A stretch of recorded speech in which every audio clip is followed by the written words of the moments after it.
Hallo und herzlich willkommen wieder bei MongoLP. Es tut mir leid, ich bin leicht erkältet, trotzdem dachte ich, wir machen heute mal wieder ein Tutorial, denn nur weil ich erkältet bin, heißt ja nicht, dass ich euch hier keine Videos bringe. Nein. Also, heute habe ich mir mal einen Kamin mit einem Sessel und einem Bücherregal vorgestellt. Das habt ihr wahrscheinlich schon gesehen. Also, das hier ist das Meisterwerk. Es ist nicht hochkompliziert. Nein, diesmal ist etwas Einfaches. Dafür klaue ich mir jetzt mal ganz kurz ein paar Sachen. Zack, zack, zack. So, das sind die Sachen, die wir brauchen. Und noch ein Feuerzeug. So, das bauen wir jetzt einmal nach. Also der Sinn da drin ist, das könnt ihr in euer Haus bauen.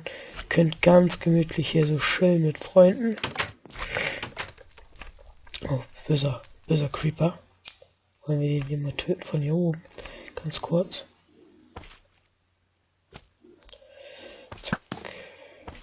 Zack. Sterb. Guter. So. Also. Am Anfang könnt ihr die Bänke bauen. Die sind nicht schwer. Einfach so stellen. Hier ein, da ein und dann schräg wieder so ein. Eine Lücke lassen und das gleiche dann nochmal. Dann verbinden die sich hier so. Dann nehmt ihr die Bücherregale, stellt sie da so ran, damit ihr sozusagen auch Bücher zum Lesen habt. Tut mir wirklich leid. Jetzt baut ihr euren Kamin. Der soll ja auch optisch ein bisschen schön sein. Deswegen benutzen wir gebrannten Cobblestone. Das baut ihr jetzt alles 3 hoch. Und zu. Jetzt habt ihr so einen Umriss. Das nimmt ihr weg, das hier auch. Das habe ich da jetzt nicht gemacht. Hier könnt ihr Stein reinmachen. Ich finde das aber hier gerade nicht so schön in der Welt. Deswegen lasse ich das so. Dann nehmt ihr euer Feuerzeug und macht da Feuer rein. Ganz wichtig, jetzt müsst ihr Glas davor machen, weil sonst überall alles anfackelt.